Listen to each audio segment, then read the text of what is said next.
তারপরে কত রকম প্ল্যান করে কত কিছু করে মসজিদের হুজুরকে ফাঁসানোর জন্য, মসজিদের হুজুরকে ফাঁসাতেই যে মসজিদে নিয়ে যায় সেটা ওইভাবে করে ফেলে রেখে আসে। তারপরে কত রকমের নাটক করে এই মা, নাটক করে করে কান্নাকাটি, মিডিয়ার সামনে কান্নাকাটি, আমার মা, আমার মেয়ে ময়না, আমার মা, আমার অমক তমক, এখানে খুঁজেছি ওখানে খুঁজেছি, আমার মনে সন্দেহ হয়েছে, আমার কেমন লেগেছে, কত কিছু। দেখেন কত অভিনয়, কত নিখুঁত অভিনয়। এখন পুলিশ তার মা এবং তার দুই চাচাকে ধরে নিয়ে গেছে। আহারে ময়না মা, তুই তো আমারে ফোনে কত বলছিলি যে বাবা দেশে আসো, আব্বা দেশে আসো, তোমারে দেখতে চাই, তোমার আর বিদেশ করা লাগবে না। কিন্তু মা আমি দেশে আসলাম ঠিকই, তোর মুখটা আর আমি দেখলাম না। তুই যে মুখ দিয়ে আমাকে আব্বা বইলে ডাকবি, সেই ডাকটা আমি কোনোদিন আর শুনতে পারবো না। এরকম করে কিন্তু ময়নার কবরের কাছে গিয়ে কান্না করতেছে ময়নার বাবা। আগে কিন্তু ময়নার বাবা ও কিন্তু বলছে যে এখানে আমার ভাই এবং কি আমার স্ত্রী এটার মধ্যে জড়িত, সন্দেহের বাইরে না। এটা কিন্তু অনেক সোশ্যাল মিডিয়ায় কিন্তু ভাইরাল হয়েছে। কিন্তু এখন দুদিন ধরে বলতেছে যে না, এটা সম্ভব না, এটা আমার পরিবারের মধ্যে এমন একটা ঘটনা ঘটতে পারে না। আবার এমনও বলছেন যে আমার ভাইয়ের সাথে আমার স্ত্রী পরকীয়া করে, যে আমার মেয়ে দেখছে, দেখার ফলে আমাকে ফোন দিছে। আমি এটাও কিন্তু বলছি, এটা কিন্তু বলছে হইলো আর বাবা, মেয়ের বাবা বলছে। ময়না হত্যার কিছু তদন্ত সামনে এসেছে, নতুন কিছু তথ্য সামনে এসেছে, যা শুনলে রীতিমতো অবাক হবেন। সকলেই অবাক হয়ে গিয়েছে, আমিও রীতিমতো অবাক হয়ে গিয়েছিলাম।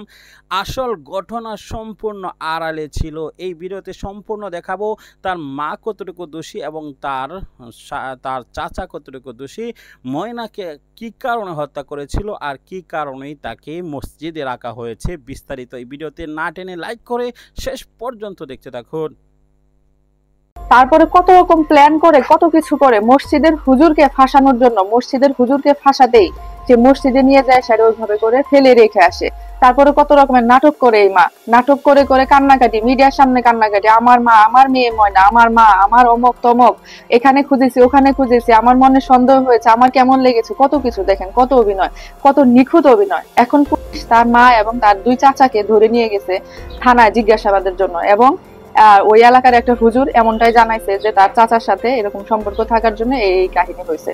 এখন দেখা যাক পুলিশের যদি সত্যটা স্বীকার করে তারপরে আদালতে কি বিচার হয় সেটা আমরা দেখব। অবশ্যই এর উচিত বিচার হওয়া প্রয়োজন, না হলে দেশে এরকম। আহারে ময়না মা, তুই তো আমারে ফোনে কত বলছিলি যে বাবা দেশে আসো, আব্বা দেশে আসো, তোমারে দেখতে চাই, তোমার আর বিদেশ করা লাগবে না। কিন্তু মা আমি দেশে আসলাম ঠিকই, তোর মুখটা আর আমি দেখলাম না। তুই যে মুখ দিয়ে আমাকে আব্বা বইলে ডাকবি, সেই ডাকটা আমি কোনোদিন আর শুনতে পারবো না। এরকম করে কিন্তু ময়নার কবরের কাছে গিয়ে কান্না করতেছে ময়নার বাবা। আগে কিন্তু ময়নার বাবা ও কিন্তু বলছে যে এখানে আমার ভাই এবং কি আমার স্ত্রী এটার মধ্যে জড়িত, সন্দেহের বাইরে না। এটা কিন্তু অনেক সোশ্যাল মিডিয়ায় কিন্তু ভাইরাল হয়েছে। কিন্তু এখন দুদিন ধরে বলতেছে যে না, এটা সম্ভব না, এটা আমার পরিবারের মধ্যে এমন একটা ঘটনা ঘটতে পারে না। আবার এমনও বলছেন যে আমার ভাইয়ের সাথে আমার স্ত্রী পরকীয়া করে, যে আমার মেয়ে দেখছে, দেখার ফলে আমাকে ফোন দিছে। আমি এটাও কিন্তু বলছি, এটা কিন্তু বলছে হইলো আর বাবা, মেয়ের বাবা বলছে। এখন কইতাছে ও দেখবো আমার তো তিনটা বাচ্চা, ওরা দেখলো না হইলে ওর মাথার মধ্যে আগে হয়তো অনেকটাই কোয়েলছে, ভুলে কোয়েলছে, আলাদা ভাইও কারাগার মাথা কোয়েলছে। কিন্তু এখন এটা আবার ই করতে থাকো, এই কাজটা এমন একটা জঘন্য কাজ। আমারও তো আরো তিনটা বাচ্চা, ওরাও তো জানলো হইলে, তো একটা মেয়ে আমার কেমনে জানলো, আর একটা মেয়ের এই কেমনে মারলো। এটা হইলে তো চারোটার আমার তিনোটা মেয়ের এই মারতো, ময়নার বাপে কইছে। কিন্তু ময়নার বাপ এখন কইতাছে না, এটা ভুল, এটা আমার ফ্যামিলির মধ্যে বা আমার আত্মীয় গোষ্ঠীর মধ্যে এটা কোনো সময় সম্ভব না। আবার অনেকেই বলতেছে যে ইমাম সাহেব ওই বিষয়টা আপনি কি বলবেন? ইমাম সাহেব না, এটা ইমাম সাহেবরে কিছু লোক ফাঁসানোর জন্য, ইমাম সাহেবের এই গাড়ে চাপায়া দিছে।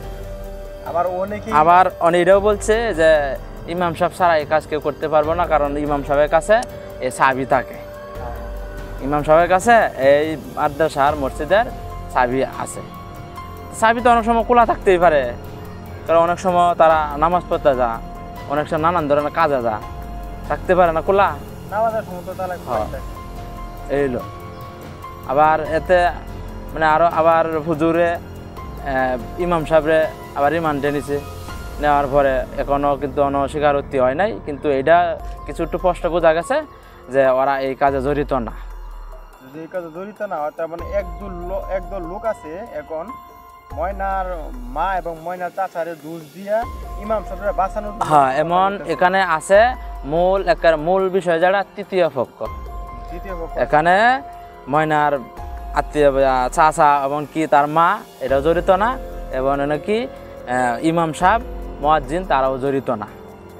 এখানে তৃতীয় পক্ষ জড়িত, কিন্তু এই তথ্যটা এখনো পাওয়া যাচ্ছে না।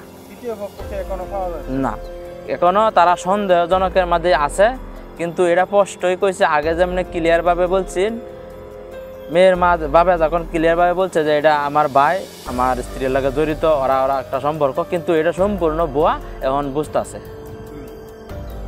এখন বোঝার পরে এটা হুজুরের কাছে মানে হুজুর এমনকি মুয়াজ্জিনকে রিমান্ডে নিছে, এখন পর্যন্ত কিন্তু রিমান্ড চলতেছে, এখনো কিন্তু 3 দিন যায় নাই। তো আশা করি 3 দিন যাওয়ার পরে আসল তথ্য বেরিয়ে আসবে। তবে এটা শিওর যে মুয়াজ্জিন আর ইমাম সাহেব এই ঘটনায় জড়িত না। ময়নার বাপ, ময়নার মা এবং ময়নার আবার ময়নার চাচা এবং কি ময়নার মা এতেও এখানে জড়িত না। না, এটা নিশ্চিত তৃতীয় পক্ষ এই কামটা করছে। এটা এখন আবার ময়নার বাবা বলতাছে। মানে বিষয়টা এরকম হয়ে গেছে, অনেকেই দোষ দেয় ময়নার মা এবং ময়নার চাচাকে। এই যদি ময়নার মা এবং ময়নার চাচার উপরে দোষটা পড়ে যায়, তাহলে ইমাম সাহেব বাচ্চা যাবো। আবার অনেকেই বলতেছে যদি ময়নার এই বিষয়টা যদি ইমাম সাহেব এবং মুয়াজ্জিনের উপরে পড়ে যায়, তাহলে ময়নার চাচা এবং ময়নার মা বাচ্চা যাবো। এই বিষয়টা নিয়ে কিন্তু সোশ্যাল মিডিয়া গ্রুপ আকাইতেছে। হয়, এই বিষয়টা মনে করি যে আসলে ক্লিয়ার হয় না এখনো। এই বিষয়টা আর একটু ক্লিয়ার করলে আমরা বুঝতে পারতাম। এই বিষয়টা অবশ্যই ক্লিয়ার হইব, যেহেতু এটা পুলিশ আইনের লোক, এরা খুব তদন্ত করতেছে, ওরা কিন্তু অনেক চেষ্টা করতেছে। কিন্তু আমরা আশা করি এই 2-1 দিনের মাঝে আসল কুনি খেয়ে এটা বাইরে হয়ে যাব। মূল বিষয়টা হলো এখন বর্তমানে মূল বিষয়টা, আর মেয়ের বাবা একবারে ক্লিয়ারভাবে বলতেছে এখানে আমার তৃতীয় পক্ষ কোনো আমার শত্রুতা আছে। আগে বলে নাই, আগে ফ্যামিলি কথা বলছে, নিজের লোকের কাছে বলছে, চাচার কথা, ওর ভাইয়ের কথা বলছে, এখন তার স্ত্রীর কথা বলছে, কিন্তু এখন বলতেছে যে এখানে আমার ফ্যামিলির বিষয়ে কোনো জড়িত না। আবার ময়নার বাপে তো কোনো সময় বলে নাই যে ইমাম সাহেব মুয়াজ্জিন জড়িত না, আবার ময়নার বাপ এটাও কোনো সময় বলে নাই যে ইমাম সাহেব এবং কি মুয়াজ্জিন এই কাজটা জড়িত, ও কিন্তু এটাও বলে নাই। কিন্তু এই অনেক নানান ধরনের ভুয়া নিউজ আছে, এই যে হুজুরের উপরে নানান ধরনের গুজব ছাপাইতেছে। তো ওইটাই মনে করি যে দুষ্টা হুজুরটা ছাপায়া দেয়, তাই ময়নার মা এবং ময়নার চাচা বাচ্চা যাবো, আবার তৃতীয় পক্ষ বাচ্চা গেল।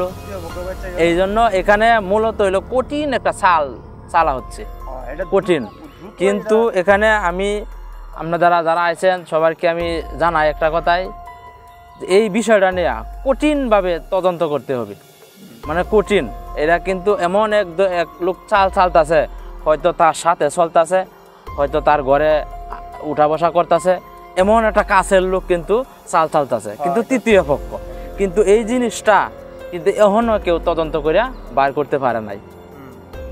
কিন্তু আমার এটার কথাই যে হোক, এটা যেই কামড়াই করছে ওরে খুব দ্রুত খুঁজে বাইর করে আইনের আওতায় আনা হোক, এবং কি ওরা কঠিনভাবে শাস্তি দেওয়া হোক, এটা আমরা আশা করি। না, এটাও আপনারা যারা আছেন, আবার আইনের লোক আছে, ওর কাছে আমার একটা আবদার, যাতে কোনো নিরুহা, কোনো অসহায় লোক, নির্দোষী লোক যাতে কোনো সাজা না পা, সঠিক তত্ত্ব নিয়ে যাতে কোনো লোককে সাজা দেয়। এই যে হুজুর ইমাম সাহেব এবং কি মুয়াজ্জিনরে আটক করছে, রিমান্ডে নিছে, নিতেই পারে, স্বাভাবিক, যেহেতু একটা মাদ্রাসায় তারা শত্রুতা নাই। আর হুজুর এনে হইলো একটা হুজুর আইছে কিছুদিন হয়েছে নতুন, ও কিন্তু ভালো করে এলাকায় চিনে না, আবার কতটি ছাত্র ওর কিন্তু পরিবারের বা ওর গার্জেনের নামও কিন্তু সঠিক জানে না। তো এই কামে তো মানে যাওয়া অসম্ভবই। কিন্তু ওগরে রিমান্ডে নিছে, হয়তো 2-1 দিনের মধ্যে আসল তথ্য বেরিয়ে যাবে। তবে আসল তথ্য বেরিয়ে যাবে এটাই যে ওরা এই কাজে জড়িত না। কিন্তু ওরা জড়িত না, ওরাও আবার সঠিক বলতে পারতেছে না যে অমুক পক্ষ অমুক লোক এই কাজটা করছে। মূল কথা হলো এটাই যে তারা তাহা অবস্থায় এই মসজিদের ভিতরে ময়নার মরদেহ কিভাবে আসলো, হয় এটাই হলো মূল ঘটনা এইটাই। এই জন্যই ইমাম সাহেব আর মুয়াজ্জিনকে আটক করছে। হ্যাঁ, মূল ঘটনা এখন মূল ঘটনা ওটাই, ইমাম সাহেব নামাজ পড়া, মুয়াজ্জিন সাহেব আজান দেয়, দুজন তো একবারই না। একবারই না। তাহলে আপনি মনে করেন যে নামাজ পড়তে গেলে কমপক্ষে আধা ঘন্টা 20 মিনিট সময় প্রয়োজন। আর নামাজ চলাকালীন কোনো সময় কোনো গেটে দরজায় তালা লাগানো থাকে না, এ সময় তালা খোলা থাকে। আলা যত বড় মসজিদ হোক আর যত বড় গেট, যতটি গেটই হোক, এই সময়ে যদি ওরা তৃতীয় পক্ষের লোক যদি এই ঘটনা ঘটাতে, এর কি হুজুরের দোষ না ইমাম সাহেবের দোষ? না, ময়না পরিবার ঠিক তেমনি ভাবে এরকম একটা ঘটনা ঘটছে হয়তো সম্ভাবনা। কিন্তু ময়নার বাবা যেদিন আইছে, আওয়ার পরে 2 দিন পর্যন্ত এ স্বীকারোক্তি দিছে যে এটা আমার কাছের লোক, আমি আমার বউকে অসন্দেহ করি না, এবং কি বাইরে আমার সন্দেহের বাইরে করি না। এই কথাটা কইয়াই মানে প্রচুর পরিমাণে মানে ও ধরা খাইছে। এখন সোশ্যাল মিডিয়ায় মাপ চাইতেছে আল্লাহর রাস্তায় আমার 3টা মেয়ে আছে, আমার 3টা মেয়েরে বাঁচতে দেন, আমার ফ্যামিলিটাকে বাঁচতে দেন। কিন্তু এটা তারও দোষারোপ করি না, কিন্তু ওর আগের মাথায় জানেন না তো একটা মেয়ে হারানোর বেদনা, ও অনেক কিছু কইয়া বইছে। কিন্তু এটা অনেকে ভুয়া নিউজ যারা আছে নানান ধরনের গজব ছড়াইছে। আবার অনেকে সন্দেহ করছে যে মেয়ের মা কান্না করতেছে, চোখে পানি। হ্যাঁ, এই বিষয়টা কি বলে? এই বিষয়টা তো আগে একবার বলা হয়েছিল যে মানুষ আসলে কি জানেন, হয়তো কিছু মানুষ কাঁদে সারাদিন, এই কাঁদে কিন্তু চোখে দিয়ে পানি বাইরে না, এরকম মানুষ আছে, এরকম আছে। আর এমনও আছে যে চোখে ঘুরান দিলেই পানির বন্যা ছুড়ে, চোখের পানি দিয়ে আসলে কাউরে মাফা যায় না, বিষয়টা হলো এরকম। তো এটাই আপনারা যারা আছেন, আপনারা একটু ভালোভাবে এটা ভালো সঠিক খবরটা পাওয়ার জন্য একটু চেষ্টা করেন। আর আমরাও দেখি ভালো সঠিক দিতে পারে কিনা, এটা 2-1 দিনের মধ্যে হয়তো এটা একটা ডিসিশন হইব, যাতে হুজুরা অন্য রিমান্ডে আছে, ওরা একটু যদি কোনো কিছু জানে, কারো সন্দেহজনক, ওর কাছেও হয়তো কিছু তথ্য পাওয়া যাইব। এই হলো মূলত। প্রিয় দর্শক, সম্পূর্ণ ভিডিওটি দেখলেন, বুঝতে পেরেছেন ভিডিওটি গুরুত্বপূর্ণ। ময়নার হত্যার তদন্ত সামনে আসছে, আমরা রীতিমতো অবাক হয়ে গিয়েছি। অবাক হওয়ারই বিষয়, যে তথ্যগুলো লুকায়িত ছিল সেই বিষয়গুলো একে একে বেরিয়ে আসছে। ময়নার মা এবং চাচার সাথে যে পরকীয়া সম্পর্কটি এখানে আসছে, সেগুলো কিন্তু রীতিমতো চাঞ্চল্যকর অবস্থা সৃষ্টি হয়েছে। ময়নার যে নাবালিকা একজন মেয়ে 5ম শ্রেণীতে পড়ে, তার সাথে এমন বর্বরতা কখন আমরা সহ্য করতে পারি না। অবশ্যই তার এই দৃষ্টান্তমূলক শাস্তি হওয়া উচিত। শাস্তির মাধ্যমে নিশ্চিত করা উচিত যে ভবিষ্যতে যদি কেউ এমন করে তার মৃত্যুদণ্ড হওয়া আবশ্যকীয়। প্রিয় দর্শক, আপনারাও যদি তার মৃত্যুদণ্ড চেয়ে থাকেন, আপনারাও যদি প্রতিবাদী হয়ে থাকেন, ভিডিওটি এখনই শেয়ার করে দিন। প্রতিবাদমূলক এই ভিডিওটি শেয়ার করে সর্বোচ্চ জায়গায় শেয়ার করে অবশ্যই তাদের শাস্তি দাবি করি। আজকের মতো বিদায় নিচ্ছি, দেখা হবে পরবর্তী ভিডিওতে। ভালো থাকুন, সুস্থ থাকুন।